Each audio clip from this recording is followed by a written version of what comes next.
Assalamualaikum warahmatullahi wabarakatuh, Dr. Tony Rosid. Apa kabar?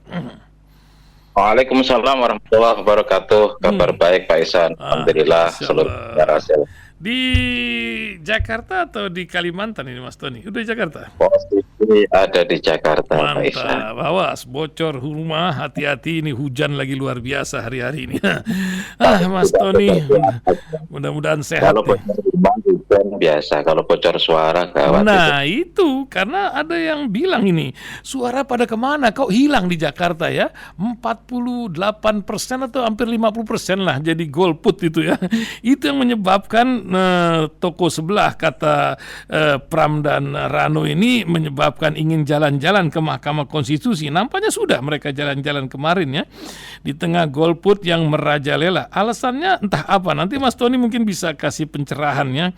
Dan juga kemarin tuh Tempo awal pekan ini membuat sebuah cerita. Awalnya kan ingin urusan PIK 2 ya, tapi yang terbongkar malah urusan IKN. Nah, apa yang terjadi nih? Akankah IKN menjadi proyek mangkrak atau menjadi taman miniatur ibu kota yang akan menjadi tempat wisata ke sana?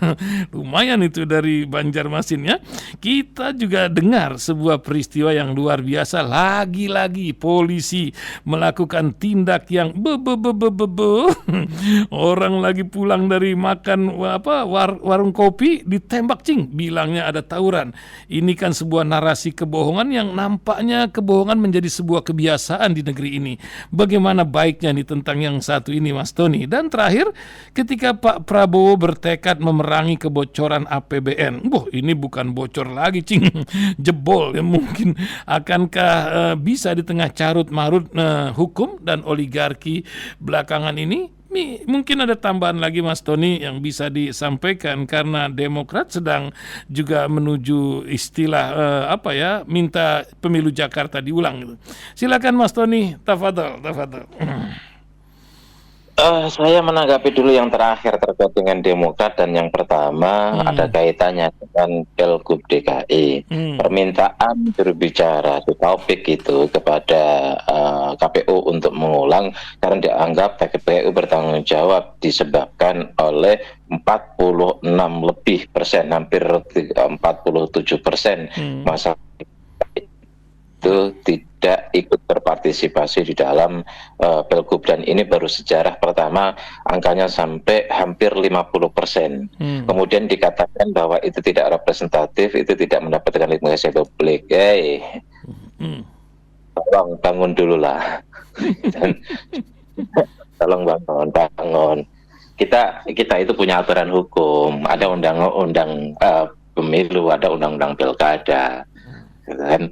Jadi mereka yang mendapatkan khususnya di luar DKI pilkada ya, kalau kemudian calonnya ada 4 misalnya dapatnya cuma 25%, itu pun tetap menang. Kalau kemudian yang partisipasi ya, emang diatur di situ, selama itu tidak ada pelanggaran terhadap aturan, ya udah ikuti. Mau kemudian mengubah itu, ubah dulu aturannya.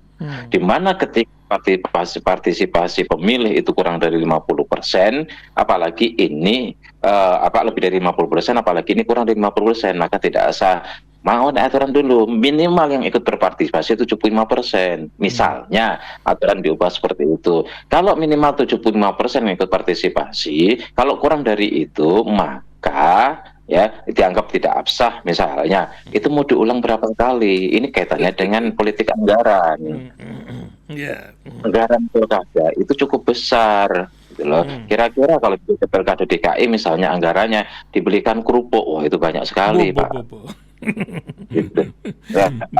Mari kita berpikir, apalagi kawan-kawan yang berada di ranah publik gitu kan, itu lebih wise lah, hati-hati kalau membuat sebuah narasi, hitung betul, satu hitung aturan yang ada, kemudian yang kedua hitung dampaknya ya, jangan karena misalnya calon paslonnya kalah kemudian mencari-cari, menurut saya kok nggak elegan gitu kan. Ya bahasa kita cerdas sedikit lah gitu. Itu yang pertama. Yang kedua terkait dengan ke DKI, ke MK, yaitu sah karena dijamin oleh konstitusi, diberikan waktu selama 3 hari. Kemarin ada yang nanya, kok itu kenapa ya KPU sudah hitung rekapitulasi, kemudian sudah jelas siapa menang siapa kalah, suara akumulasi suaranya itu sudah semuanya disepakati ada ini, kok kenapa nggak ditetapkan ya? Ini penjelasan saya. Di dalam undang-undang pilkada itu, gitu kan, itu memberikan waktu 3 hari kepada paslon yang merasa tidak puas terhadap hasil rekapitulasi KPU. Maka KPU belum bisa menetapkan sebelum ya udah ada keputusan final, yaitu mereka tidak mengajukan ke KPU atau ke MK atau menggugat ke MK ditolak, kemudian di situ itu ditetapkan. Kalau kemudian mereka menggugat ke MK dan ditindaklanjuti, maka menunggu keputusan MK. Dan Ridwan Kamil beserta Suswono itu punya hak konstitusional untuk membawa ini ke KPK. Dan itu hak diberikan oleh undang-undang. Silakan untuk dibawa. Apakah gugatannya nanti diterima atau tidak, itu urusan lain. Apakah kemudian dalam proses katakan diterima, kemudian ada proses diulang diulang di beberapa tempat PSU, itu urusan lain. Kalau kemudian ada pemungutan suara ulang di sejumlah TPS, akan dilihat oleh MK. Apakah pengulangan ini akan membuat, misalnya, akan mempengaruhi hasil pemilu? Kalau itu berpengaruh, ya ini kan 0,7% kan, lebih dari 50. Bukan perbandingan antara paslon nomor 1 dan nomor 3, tapi perbandingan antara 50,07 ya, yang menjadi sebuah syarat untuk memenangkan satu putaran karena harus 50+1. Apakah kemudian kalau ada pengulangan pemilihan di beberapa TPS itu bisa mengurangi angka 0,7 tadi kemudian menjadi 49 misalnya, atau 50-1, kalau itu memungkinkan ya, dan kemudian ditemukan juga adanya indikator-indikator kuat adanya kecurangan, adanya kesalahan dan sebagainya, maka bisa diulang. Tapi kalau dua faktor itu, satu, tidak ada indikator kecurangan atau tidak menemukan bukti-bukti kecurangan atau kesalahan. Yang kedua juga, seandainya ditemukan tapi tidak memberikan pengaruh terhadap kemenangan itu, maka gugatan akan ditolak. Kita lihat, kalau saja ini kita berandai-andai gugatan itu diterima dan berproses, ini juga rawan. Ya. Pertama, akan ada mobilisasi besar-besaran baik dari kubu 01 maupun kubu 03. 01 itu dari mereka barangkali ya, karena kemarin liburan panjang, masyarakat Jakarta kan pada jalan-jalan keluar, itu terutama kelas menengah atas. Ya. Kenapa bagi kelas menengah atas itu ya menang kalah mereka tetap bisa berselancar di atas kebijakan. Itu problemnya. Karena mereka dengan sedikit nyumbang, sebagian dari mereka ikut nyumbang ya, menikmati kebijakan. Nah, bagi kelas menengah ke bawah ya, itu karena faktor kekecewaan. Karena kita tahu 40% kemarin, sekitar 40% itu suara Anies, dan sebagian besar mereka fanatik kepada Anies. Anies dijegal dan prosesnya dipelototin semua masyarakat di seluruh Indonesia, khususnya di Jakarta. Mereka kecewa. Ketika mereka kecewa, ngapain? Mereka kemudian memutuskan untuk tidak nyoblos. Ketika mereka memutuskan untuk nyoblos, maka ini akan menjadi, ketika 03 sudah ada Anies, nanti akan ada pengulangan misalnya, maka akan terjadi mobilisasi dan semangat mereka untuk ikut nyoblos dan mengalahkan Ridwan Kamil dari kalangan menengah ke bawah yang memiliki fanatisme kepada Anies, ini akan muncul. Ya, apakah kemudian mereka kelompok menengah ke atas itu akan bisa dimobilisasi oleh 01? Ini akan menjadi pertarungan yang menurut saya menarik tetapi juga rawan. Jakarta ini semua melototin. Kalau kemudian ada manipulasi dalam proses di MK ini, ada oknum-oknum yang bermain, ini juga akan menimbulkan konflik. Misalnya ketika nanti diulang kemudian ternyata Pak Muhammad Anung kalah, ini Jakarta, bro. Beda dengan yang lain. Kalau manipulasi di tempat yang lain, kecurangan di tempat yang lain, misalnya di daerah-daerah Kalimantan, di Sumatera jauh, nggak kelihatan dan tidak banyak yang melototin, masyarakat juga apatis. Ini Jakarta, semua orang melototin. Kalau kemudian nanti diulang hasilnya berbeda, ini kita bicara tentang dampak politisnya ya. ini satu ya, kepercayaan publik kepada Prabowo ini akan berkurang. Gitu kan? Prabowo akan dianggap ikut bermain di belakang apapun ceritanya, itu akan ada tuduhan publik seperti itu. Ya, ketika putusan MK untuk mengulang. Kemudian yang kedua, apalagi kemudian kalau di Pramono Rano dikalahkan dan yang menang itu adalah si Ridwan Kamil. Ini juga akan menciptakan sebuah kegaduhan. Jadi kerugiannya dua, satu Prabowo akan terdowngrade ya di mata publik. Yang kedua adalah ini resisten dan rawan terjadi sebuah kegaduhan, dan akibatnya apa? Terus menerus Jakarta akan gaduh, akan terus menerus, dan ini bisa terjadi apa? Karena terjadi perubahan siapa pemenangnya, kemudian dikalahkan, yang dianggap akan tetap ada tuduhan bahwa ini intervensi kekuasaan, intervensi istana. Kenapa? Karena ya di sini ada Kim didukung oleh istana gitu. Nah, akibatnya apa? Akibatnya akan ada kebencian lagi pada presiden yang 07 ya, diungkit-ungkit kembali, kemudian akibatnya juga kepada presiden 08. Gitu Pak Ihsan. Ya. Luar biasa ini ya percaturan ini. Kita akan lihat sandiwara mengarah kemana ini, karena batas akhir pelantikan itu kapan ya DKI ini akan dilantik kalau tidak ada putaran kedua gitu, Mas Tony? Ya kalau nggak ada putaran kedua, pelantikan kan tanggal 7 Februari ya. Serentak itu kan. Oh serentak ya, betul. Serentak. Jangan salah lantik itu. Nanti siapa pemilu yang dilantik yang nggak ikut pemilu kan repot. Nah, isu kedua Mas Tony, alih-alih PIK 2 yang diungkap, tapi apakah ini menjadi kompensasi dari urusan IKN yang tempatnya di sana ingin dibangun masjid besar kata Menteri Agama kemarin ini ya. Tak apa yang terjadi ini, nampaknya baru pernah nih seorang oligarki sekelas Agwan ini bersedia untuk diwawancara, yang sebelumnya itu macam-macam mandek pandito. Apa yang terjadi di balik ini? Banten ini menjadi sebuah fenomena. Pandora mulai terbuka. Kotak Pandora titik nol mulai udah terbuka ya. Iya. Jadi semacam kok ini mau dibatalin nih? Aku udah punya duit banyak loh PIK ini. Kan dari awal sudah kesepakatan. Waduh, kok ada backup, nggak ada pembelaan, aku dibiarin sendiri. Teriaklah kemudian. Sidangnya mulai hari ini kalau nggak salah Pak Mas Tony ya. Aku itu di IKN itu sudah kok kira-kira gitulah. Di IKN itu udah keluar duit banyak loh. Dan itu pepesan kosong. Itu sampai disebutkan itu pepesan kosong. Artinya apa? Itu sudah puncak ya kekecewaan dari Agwan ya terhadap keterlibatannya dalam dunia usaha, di mana ia sudah berkorban untuk mengikuti ya kebijakan politik negara terkait dengan pembangunan infrastruktur, dalam konteks ini mulai dari reklamasi Jakarta, kemudian pindah ke IKN, lalu pindah ke PIK 2, tahu-tahu dibiarkan untuk berhadapan sendiri dengan rakyat. Kemudian ada tekanan yang begitu luar biasa, sementara Pak Prabowo merasa bahwa perlu dievaluasi ini PIK ini gitu. Agwan merasa sendiri, kok kami dibiarkan sendiri, kami ini babak belur. Akhirnya beliau bicara tentang IKN itu pepesan kosong, itu seolah-olah kami itu di IKN nggak dapat apa-apa, keluar duit banyak yang nggak ada hasilnya. Kami minta kompensasi yang di sini PIK 2, seolah-olah ya, seolah-olah gitu kan. Bisa jadi publik kemudian memahami seperti membacanya seperti itu. Kok kemudian ini pun mau digagalkan, bangkrutlah kami, habislah kami. Kira-kira kalau di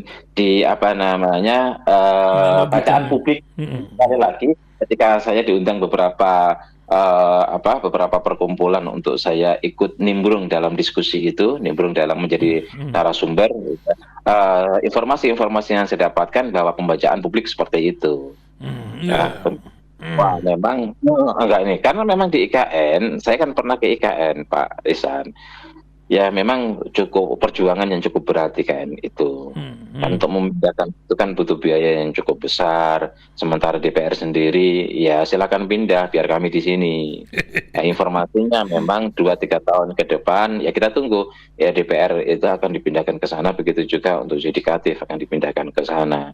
Tapi gambarannya begini Pak Ihsan ya, gambaran kontur di daerah sana itu ya. Memang itu kan garis khatulistiwa. Garis khatulistiwa itu kan artinya matahari dekat kan, urut kan, dekat ya. Dari atas kan panas, Oh ya. kemudian dari bawah itu kan tanah gambut, otomatis kalau ada tanah gambut berarti di bawah ada batu bara. Ya kalau ada batu bara, iya berarti kan panas juga. Betul. Hutan di sana hutan tropis, sekelilingnya hutan tropis panas. Dan kita tahu penduduk yang padat di Kalimantan Timur ini kan masuk wilayah Kalimantan Timur itu Balikpapan karena dekat laut dan sungai. Kemudian Samarinda dekat sungai, kemudian juga Kukar, Kutai Kartanegara dekat sungai. Kenapa? Untuk menetralisir dari panas itu. Ya, sementara di daerah-daerah yang lain penduduknya kecil karena memang ya berurusan dengan daerah tropis kan, itu cukup panas, bukan lagi air, bukan lagi proses pemindahan secara substansial, urusan pemindahan ini memang tidak mudah, perlu perjuangan yang luar biasa memang gitu kan. Tapi di sana kan sudah ada pembangunan, sudah ada hotel dan sebagainya. Ya sekarang belum ditempati. Hotel itu kan berarti mangkrak, menunggu. Kalau kemudian menunggunya 2 tahun, ada yang memprediksi sampai 5 tahun ke depan Prabowo, belum tentu 5 tahun akan dilanjutkan. 5 tahun saja, berapa tingkat kerugian modal yang kemudian mandek di situ? Ya ini dengan pengusaha. Jadi ya kalau kemudian Aguan bicara bahwa di IKN itu pepesan kosong, ya kita bisa memahami perasaan Aguan, kita bisa memahami kekecewaan Aguan, kita bisa memahami kemarahan Aguan gitu. Tetapi di sisi lain ya di sisi lain ya memang rakyat juga tidak bisa memberikan karpet merah kepada Aguan kalau tidak win-win solution. Win-win solution itu ya belilah kemudian dengan harga yang pantas, harga yang wajar. Ya kalau memang harganya itu per meter 3 juta, belilah 3 juta, jangan 47.000. Kira-kira begitu. Lantas nasib Mas Tony, nasib ibu kotanya sendiri bagaimana Mas Tony ini? Orang jadi kebingungan. Kita punya ibu, sudah nggak punya ibu negara, nggak punya ibu kota pula lagi. Gimana Mas Tony? Iya memang semua orang masih melihat DKI itu sebagai ibu kota. Orang meskipun sudah diubah menjadi DKJ, tetap orang masih nyaman DKI. Itulah karena memang memenuhi semua persyaratan untuk menjadi sebuah ibu kota. Tapi kalau memang mau dipindahkan itu perjuangan yang luar biasa. Meskipun secara regulasi ya itu sudah dibuat untuk ke sana, tetapi harus juga dipahami ada beberapa negara yang ketika melakukan pemindahan terhadap ibu kota gagal. Gagal, ya betul. Myanmar lah, Mipidau dan lain-lain. Iya. Sementara itu ada ribuan, ada ratusan triliun yang ke sana. Kita bisa juga dilihat dari anggaran, Pak. Orang itu misalnya ketika alutsista mana negara yang paling kuat ya dilihat dari anggarannya. Begitu juga IKN akan pindah kapan? Lihat anggarannya. Jadi anggaran presiden sekarang meruangkan anggaran kepada IKN berapa? Kira-kira memungkinkan enggak 3 tahun selesai, 5 tahun selesai? Kita akan lihat anggaran dan itu menurut saya merupakan sebuah keputusan. Coba kita lihat anggaran, gitu kan? Anggaran. Apakah kemudian misalnya itu per tahun 5 triliun sementara dimungkinkan ada 9 triliun. Itu dia. Nah, jadi kita akan ketahuan, kan bisa kita baca apakah betul-betul 2-3 tahun akan pindah atau tidak. Lihat anggaran yang disediakan. Kalau anggaran yang tidak terlalu kecil ya. Ngomong-ngomong soal anggaran, Mas Tony, ini Pak Prabowo bertekad perangi kebocoran APBN. Apakah tekad berkorelasi dengan keadaan nyata yang sekarang? Dan bocornya ini kan menurut pengamatnya sudah luar biasa gitu. Apalagi musim hujan begini, yang namanya bocor itu sudah bukan bocor, banjir katanya. Bagaimana Mas Tony? Terakhir nih isu penutup nanti masalah polisi gitu sebagai kisah yang ramai dibicarakan. Silakan Mas Tony. Begini Pak Iksan, ya Hmm. namanya presiden baru Pak Jokowi dulu juga begitu. Oh, itu. Tidak harus kita sikat Paham, siapa paham. yang korupsi. Terus Hmm. kemudian tidak boleh apa namanya rangkap jabatan dan sebagainya. Ya, semoga kita berharap Pak Prabowo tidak seperti itu dan kita dukung apa yang Hmm. menjadi tekad Pak Prabowo. Rakyat semuanya tidak punya alasan untuk tidak memberikan dukungan. Hmm. Semua harus optimis, harus mendukung untuk Hmm. menatap masa depan yang lebih baik. Hmm. Tetapi satu hal yang perlu diingat bahwa ya untuk melakukan pemberantasan korupsi tidak cukup dengan narasi. Hmm. Untuk melakukan sebuah perlawanan melawan korupsi tidak cukup Hmm. dengan niat baik dan tidak cukup dengan tekad. Tapi Hmm. harus betul-betul dibuktikan dengan kinerja-kinerja, keputusan-keputusan politik yang terukur. Tuh Nah, dia. bagaimana kemudian Pak Prabowo Undang-undang apa tuh perampasan mendorong aset ya mestinya ya jalannya. ya mendorong ya nanti undang-undang perampasan aset itu lebih itu revolusi itu Oh, bagus sekali sebuah tapi sebuah langkah revolusioner ya hmm. itu kita dukung semua ya Hmm. semua tetapi saya yakin Pak Prabowo tidak cukup punya kekuatan untuk melakukan itu sebab apa. Ya kalau itu ke anggota DPR berapa banyak yang kena, pengusaha berapa banyak yang kena, ya Hmm. Pak Prabowo berhadapan dengan raksasa-raksasa yang dilingkari dengan tembok yang besar. Hmm. Udahlah, tidak dengan itu dulu lah, kita realistis saja, Hmm. realistis saja. Ini Oh. aja lah pertama. Ini apa namanya apa pungutan liar itu dihilangkan semua aja. Harusnya. Iya, enggak usah pajak ya. Nah, Itu itu sudah bagus Pak Eka. enggak perlu naikkan Ya, pajak 12% kalau itu bisa terjadi, begitu iya mungkin. itu dulu aja Pak Hmm. Ihsan gitu loh. Hmm. Jadi di kementerian itu ada namanya pungutan liar. Ada Hmm. kawan saya yang cerita, oh Hmm. itu ada 7 institusi yang harus dikasih. Hmm. Hilangin dulu itu, Masya Allah. stop dulu itu. Wah itu Hmm. dahsyat itu, paling nggak 20% itu bisa diselamatkan. Hmm. Kemudian yang ada lalu lalang di kepabeanan itu, stop. Hmm. Itu ada 200, saya nggak boleh menyebutkan namanya masalahnya yang ngasih Ya, informasi ke betul, saya. betul. Itu ada 200 ada 2000 triliun yang Hmm. bisa diselamatkan per tahun kalau di kepegawaian itu tidak terjadi kebocoran. Ya, ya. Kemudian tambang Pak, tambang itu Bu. satu metrik ton itu berapa setorannya ke pihak-pihak tertentu. Negeri. Stop itu. Kalau semua itu kemudian pajak ya pajak betul-betul orang-orang pajak itu serius terutama pajak-pajak kepada perusahaan-perusahaan ya perusahaan-perusahaan yang besar itu serius untuk menangani itu tidak ada manipulasi pajak siapapun yang konsultan pajak yang mencoba untuk memanipulasi pajak itu kena pidana kan memang undang-undangnya sudah ada pidana itu lakukan itu kalau itu dilakukan Pak wah itu tepuk tangan seluruh masyarakat Indonesia bukan hanya tepuk tangan tepuk kaki juga Pak kepada Pak Prabowo langkah-langkah ini yang penting. Dia bilang, Dirjen pajak, ya, kamu lakukan ini kalau enggak aku copot. Aku kasih waktu 6 bulan buat kamu, atau 3 bulan buat kamu, 100 hari buat kamu. Pak Kapolri, ya, hilangkan semua pemungutan dari semua oknum itu. Ya, aku kasih waktu 3 bulan, 100 hari. Kalau enggak, mohon maaf Pak Kapolri, kami akan berganti yang lain. Pak, apa yang lain-lain gitu kan? Apa namanya kejaksaan lakukan ini dan sebagainya. Kalau itu dilakukan top markotop, top markotop. Ya, jadi sekali lagi tidak cukup dengan narasi, tidak cukup dengan niat baik, tidak cukup dengan tekad, harus diikuti dengan langkah-langkah yang strategis dan taktis. Ya, hingga kemudian itu menjadi terukur sesuai dengan harapan. Saya yakinnya jiwa nasionalismenya Pak Prabowo itu jauh lebih kuat dan beliau ingin sekali. Tetapi mesti kita ada dukungan dari orang-orang sekitarnya untuk betul-betul itu menjadi sebuah visi yang bisa terrealisasi. Ya kalau Pak Prabowo menghapuskan judi online itu kemudian mengurangi narkoba aja itu udah bagus, itu pekerjaan.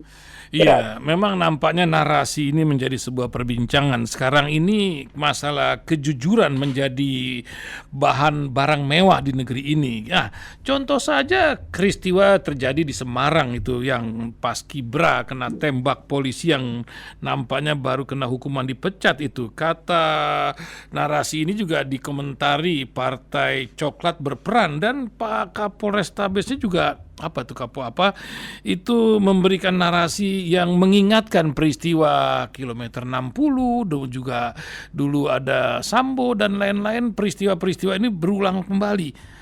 Bersyukur ada polisi yang meminta maaf dan menyampaikan kenyataan yang ada. Apa yang Mas Tony lihat itu salah satu gunung es yang terjadi di Semarang baru-baru ini, Mas Tony? Iya, tidak semua polisi buruk. Banyak sekali polisi yang sangat baik dan punya integritas. Mereka inilah yang seharusnya diberikan porsi yang lebih besar untuk membawa nama baik polisi berkibar kembali sebagai pelayanan rakyat. Ada beberapa hal terkait dengan sistem rekrutmen. Satu, ya, sistem rekrutmen yang lebih ketat. Di mana polisi itu betul-betul teruji mentalnya, sehingga mereka tidak menyalahgunakan. Jadi bukan hanya soal kemampuannya, soal kesehatannya, soal kecerdasannya, tapi juga soal mental, karena ini akan berpengaruh terhadap integritas kepolisian ke depan. Yang pertama. Yang kedua adalah mestinya senjata itu diberikan kepada polisi yang berhadapan-hadapan dengan masalah yang memerlukan senjata itu untuk pengamanan, tidak kepada semua polisi. Misal polisi untuk urusan jalan, ya tidak haruslah pakai senjata, misalnya. Atau polisi yang ada di kantor, itu kan tidak perlu kemudian dipersenjatai. Jadi harus evaluasi ulang mana kelompok polisi yang itu dipersenjatai dan mana kelompok polisi yang tidak perlu pegang senjata. Kalau urusan administrasi kan tidak perlu pegang senjata. Kalau urusan di jalan barangkali karena berhadapan dengan pelanggaran lalu lintas kan tidak perlu senjata juga dan sebagainya. Sehingga ini meminimalisir terjadinya penyalahgunaan senjata yang ada di kepolisian. Saya pikir kalau dua hal ini, di mana rekrutmen memperhatikan betul-betul terkait dengan soal mental, kemudian yang kedua ada proses pembinaan yang tidak yang terkait dengan mental, hanya bukan profesionalitas saja tapi juga mental, dan yang ketiga ya mempersenjatai senjata itu diberikan kepada mereka yang memang berhadapan dengan situasi yang bisa memungkinkan terjadinya darurat. Ya, 30 menit sudah kita. Terakhir Mas Tony ingin menyampaikan apa, tulisan apa yang ingin dibuat di akhir-akhir tahun ini ya, juga 3 bulan menjelang Ramadan pula. Silakan Mas Tony sebagai closing statement di pagi hari ini, didengar oleh 28 negara pagi ini. Masya Allah. Silakan Mas Tony. Baik Pak Ihsan dan seluruh para pendengar Rasil, kita setelah selesai menjalankan mensukseskan pilkada, pemilihan para pemimpin-pemimpin kita di setiap daerah, meskipun ada sebagian yang masih berproses kemudian menutup penetapan, ya kita berharap bahwa masyarakat Indonesia bersatu kembali, ini menjadi sudah tidak terkotak-kotak, tidak terpisah-pisah melalui dukungan satu dengan yang lain, yang beberapa bulan terakhir ini dari Agustus sampai sekarang ya terpilah, dan itu merupakan sebuah sesuatu yang wajar, sesuatu yang biasa. Tetapi ketika pemilu sudah usai dan kita sebagai masyarakat yang demokratis, menganut demokrasi, ya kemudian masyarakat yang sudah cukup matang dalam berdemokrasi, mari kita bersatu kembali dengan melakukan dua hal. Yang pertama adalah dukung segala sesuatu, dukung siapapun pemimpin yang jadi, mari kita dukung, terutama kita berikan dukungan kepada program-program dan pelaksanaan yang baik dari semua pemimpin kita di daerah maupun pemimpin pusat kita. Yang kedua, tetap amati dan monitoring lalu kontrol ketika mereka melakukan sesuatu yang tidak sesuai dengan rute aturan yang ada, atau rute janji politik yang ada, atau rute untuk cita-cita kemerdekaan bangsa ini. Dan kita sebagai masyarakat harus tetap fair, tetap objektif untuk memberi dukungan yang baik, tapi juga memberikan kritik kepada yang buruk. Begitu Pak Ita. Masya Allah. Terima kasih Mas Tony. Sampai bertemu dan kami tunggu tulisan-tulisan Dr. Tony Rosyth. Terima kasih. Sampai Rabu mendatang. Assalamualaikum warahmatullahi wabarakatuh. Waalaikumsalam.